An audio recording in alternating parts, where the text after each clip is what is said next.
Hello everyone, कैसे हैं आप लोग। उम्मीद करते हैं सब खैरियत से होंगे। यहाँ मैं टॉपिक लाई हूँ ग्रेविटी। आखिर ग्रेविटी है क्या। ग्रेविटी एक ऐसी फोर्स है जो चीज़ों को सिर्फ नीचे गिराती है या उससे भी कई ज़्यादा। इस टॉपिक को डिस्कस करने से पहले ये जानते हैं कुछ न्यूटन के बारे में। क्या आपको पता है न्यूटन का फुल नाम क्या था। जी, न्यूटन का फुल नाम था सर इसाक न्यूटन। ये तो आपको पता ही होगा कि वो एक पेड़ के नीचे बैठे थे और पेड़ से एप्पल गिरा तो उन्होंने सोचा ये सारी चीज़ें ऊपर से नीचे ही क्यों गिरती है, और फिर इन पे उन्होंने रिसर्च जारी की। रिसर्च से ये पता चला था एक्चुअली में दो ऑब्जेक्ट या दो वस्तु मास के थ्रू अट्रैक्ट करती है, और इनका फर्स्ट पब्लिश 1687 में हुआ था। एक्चुअली पेड़ से नीचे एप्पल नहीं गिरता। नीचे नीचे कहने से ही नहीं होगा। एक्चुअली क्या करता है कि अर्थ के सेंटर पे आकर गिरती है। ओके, न्यूटन के बारे में तो आप लोग जान गए। आइए अब टॉपिक पे आते हैं। आखिर में ग्रेविटी है क्या। ग्रेविटी एक ऐसी फोर्स है जो कोई भी दो ऑब्जेक्ट मास के थ्रू अट्रैक्ट करती है। ग्रेविटी हर अर्थ पे हर जगह है। इसका सबसे अच्छा एग्जांपल है कि आप धरती से जुड़े हो, मतलब कि आप धरती पे खड़े हो, बिकॉज ग्रेविटी की वजह से ही खड़े हो। यदि कोई बॉल हम लोग उछालते हैं धरती पे तो वो उछल के हमारे पास आता है। क्या वजह है। बॉल का उछलना, जितना नज़दीक से कोई भी चीज़ को हम धरती पे गिराएंगे उतना ज़्यादा फोर्स रहता है। जैसे जैसे अर्थ से ऊपर जाते रहेंगे ग्रेविटी क्या होगा, कम होते रहेगा। ठीक है। स्पेस की बात करें तो स्पेस पे हमारे एस्ट्रोनॉट के हेयर जो है खड़े रहते हैं। आप कुछ देखिए इस तस्वीर पे, स्क्रीन पे, कि आप हमारे एस्ट्रोनॉट के कैसे हेयर खड़े हैं। ठीक है। क्या वजह है, क्योंकि वहाँ का ग्रेविटी एकदम ज़ीरो होता है, और एज़ कम्पेयर टू हमारे अर्थ के मुकाबले जो रहता है ग्रेविटी वहाँ बहुत कम ही रहता है। ठीक है। और इसलिए हमारे एस्ट्रोनॉट सारी चीज़ें अर्थ से स्टॉक करके ले जाते हैं। अगर हमारी धरती पे ग्रेविटी नहीं रहे तो कुछ ऐसी स्क्रीन पे चीज़ें ऐसे रहेंगी, सुबह हवा में लटकते नज़र आएंगे। अगर धरती पे ग्रेविटी है तो वो क्या है, वो एक स्टैटिक है। ठीक है। तो ग्रेविटी जो है, Newton's law first of motion, the pull of gravity on all object, gravity assist for expense black hole से भी हमारा ग्रेविटी जुड़ा हुआ है वहाँ एज़ कम्पेयर टू। न्यूटन्स का ग्रेविटी लॉ जो है वो क्या कहता है, आइए आपको हम समझाते हैं कुछ। F इक्वल टू क्या होता है फॉर्मूला, G(m(r)/r²। F क्या है, force of gravity, gravitational. Screen पे देख रहे हैं आप लोग, यहाँ पे दो मासेस हैं m1 एंड m2, और डिस्टेंस कितना है r। ठीक है।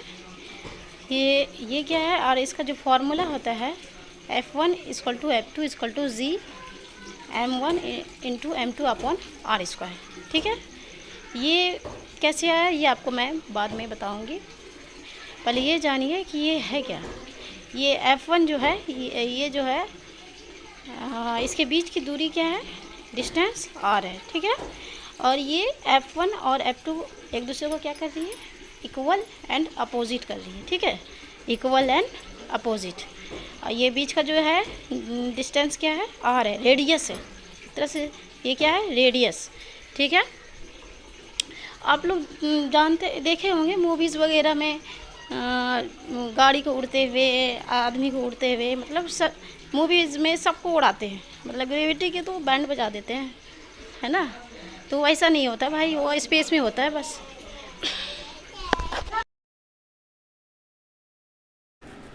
ये सही में ड्राइंग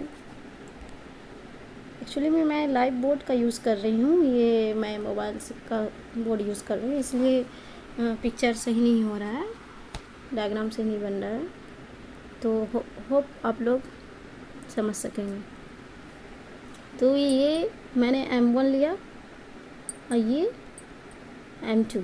ओके, ये F है, F1, ये F2। Okay okay. ये जो बीच का है ये क्या है, ये है रेडियस। ओके, ये मैंने रेडियस r लिया। ओके, तो ये क्या कर रहा है, इक्वल एंड अपोजिट हो रहा है। क्या हो रहा है? इक्वल एंड अपोजिट, मतलब इधर से फोर्स आ रहा है, उधर से भी फोर्स आ रहा है। तो इक्वल एंड अपोजिट क्या होता है? थर्ड लॉ, मतलब इम्पल्स हो रहा है। कैसे समझेंगे? यदि कोई बॉल हम दीवार पे फेंकते हैं, ठीक है, यदि कोई बॉल हम दीवार पे फेंकते हैं, वापस हम पे आकर टकराती है, तो क्या हो रहा है? इम्पल्स हो रहा है, ठीक है। बॉल हम फेंके दीवार पे फोर्स के साथ, वही बॉल दीवार द्वारा हमें फेंका, तो क्या हो रहा है? इक्वल एंड अपोजिट हो रहा है, ठीक है। क्लियर? ये क्या है? न्यूटन का थर्ड लॉ। ओके, तो इसका विजन क्या है? वो मासेस ऑलवेज, दो मासेस क्या होते हैं, ये जैसे ये दो मास है, ये जो मास है ये आपस में क्या हो रहा है? अट्रैक्ट हो रही है, ठीक है। कोई भी दो मासेस, जैसे कि हमने दीवार पे बॉल फेंका, दीवार क्या है? एक मास है और बॉल क्या है? मास है। ये दोनों क्या हो रहा है? आपस में अट्रैक्ट हो रही है, क्योंकि दोनों का वो दीवार बॉल को फेंक रहा है, बॉल दीवार पे जाके टकरा रहा है, और दीवार क्या कर रहा है? टकरा के वो क्या कर रहा है? वापस हमें हो जा रहा है, ठीक है। वो क्या हो रहा है?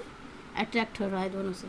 तो ग्रेविटेशनल बहुत इजी है, यदि आप इंटरेस्ट के साथ इसे पढ़ोगे, इसका कोई भी क्वेश्चन ऐसा नहीं है जो आप सॉल्व नहीं कर पाओगे। बस आप वीडियो पूरा देखें। चलिए न्यूटन्स लॉ ऑफ ग्रेविटेशनल समझें, आगे चलें।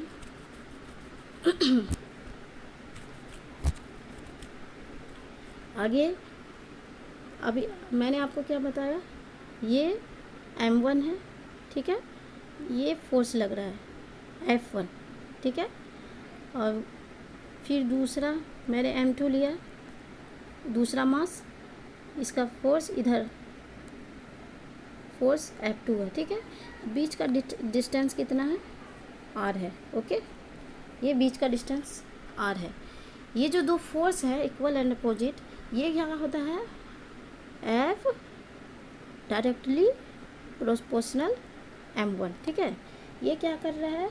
F जो है डायरेक्टली प्रोपोर्शनल किसका है? m1 के। दो मास डायरेक्टली प्रोपोर्शनल होता है, और ये क्या होता है? जितना ज़्यादा मास पास रहेगा उतना ज़्यादा क्या होगा? फोर्स होगा, ठीक है। बात को समझिए आप लोग। क्या होगा? जितना ज़्यादा फोर्स रहेगा, जितना ज़्यादा फोर्स रहेगा उतना ज़्यादा, नहीं सॉरी, जितना ज़्यादा मास रहेगा उतना ज़्यादा फोर्स बढ़ेगा, उतना ज़्यादा फोर्स होगा, ठीक है। अब आगे चलते हैं।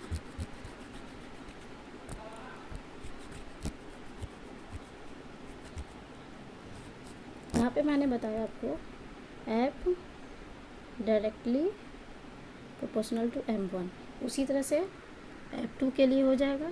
ये था m2, ठीक है, ये m2 था, ये F2 था डिस्टेंस, तो उसी तरह से इसका हो जाएगा F directly proportional to m2, ठीक है।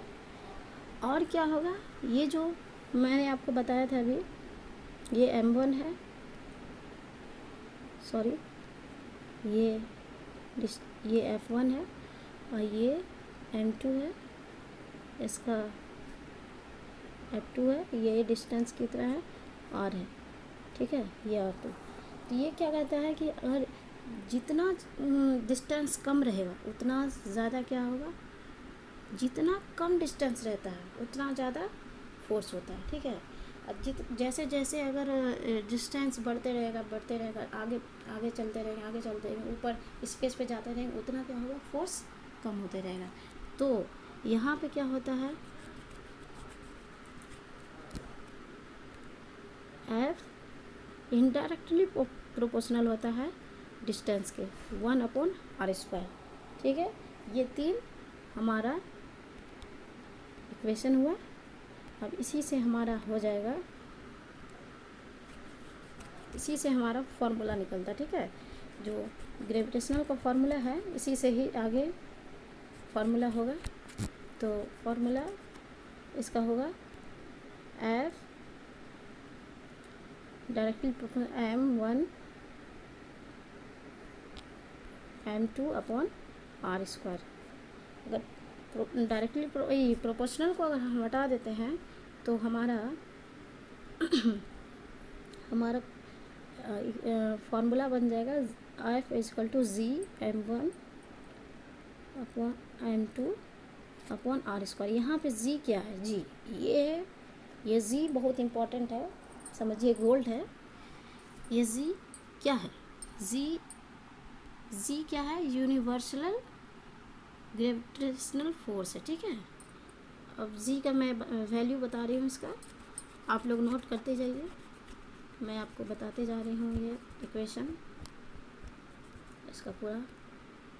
जी इक्वल टू होता है 6.67 इंटू 10⁻⁻11। इसको आपको ये जो आगे आप सॉल्व करेंगे क्वेश्चन, ये न्यूमेरिकल, उसमें ये काम आएगा। कोई भी क्वेश्चन इसका जी का वैल्यू पुट करना है, ओके। और आगे मैं आपको बता रही हूँ, मान लीजिए ये हमारा अर्थ है और ये अर्थ है, यहाँ पे आपका बिल्डिंग है, जितना भी बड़ा हो, 15 फ्लोर 18 फ्लोर जितना भी बड़ा हो, उसका जो अर्थ का रेडियस होता है वो कितना होता है? 6400 किलोमीटर, ठीक है। यहाँ पे हम समझते हैं जितना आगे यहाँ पे मान लीजिए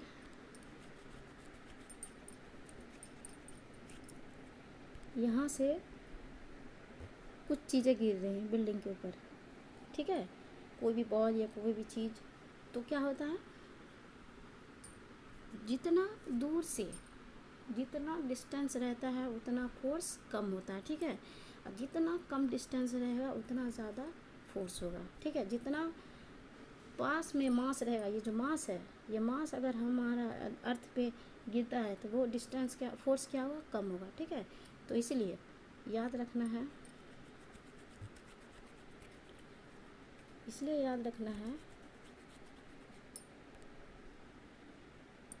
जितना ज़्यादा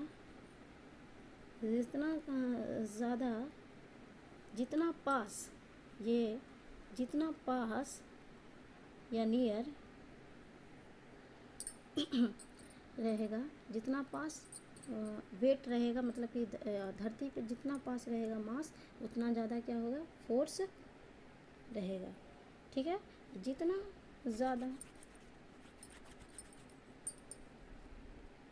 ज़्यादा डिस्टेंस रहेगा उतना फोर्स कम रहेगा, ठीक है। ये समझ रहे हैं? ये जो है बहुत ज़रूरी है, जितना ज़्यादा डिस्टेंस रहेगा उतना कम फोर्स होगा, ठीक है। और जितना कम डिस्टेंस रहेगा उतना ज़्यादा फोर्स रहेगा।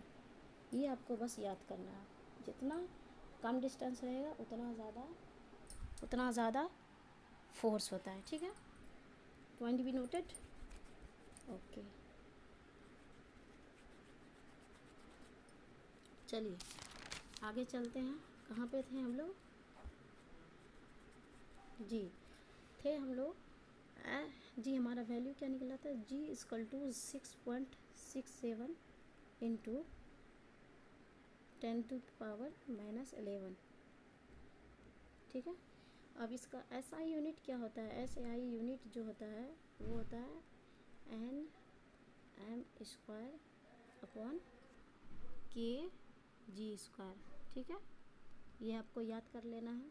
ये कैसे वैल्यू निकला मैं आपको नेक्स्ट वीडियो में बताऊंगी, और भी बताऊंगी कि कैसे कैसे हमें न्यूमेरिकल सॉल्व करना है, क्या आगे, मतलब कि इसका ग्रेविटेशनल का कैरेक्टरिस्टिक क्या है, सारी चीज़ें मैं आपको जानकारी दूंगी नेक्स्ट वीडियो में। अगर आप लोग को वीडियो अच्छा लगे तो ज़रूर हमारे चैनल को सब्सक्राइब करें, और जो भी नोटिफिकेशन आएगा, और बेल आइकन को ज़रूर प्रेस कीजिए, जो भी नोटिफिकेशन आएगा, आप जो भी वीडियो आएगा अपडेट में आपको जानकारी मिलेगी। तो प्लीज़, थैंक यू।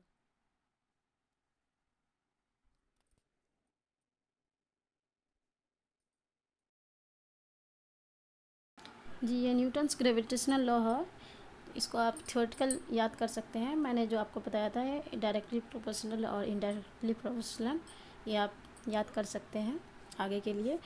तो इसमें बुकिश लैंग्वेज दिया हुआ है इसमें,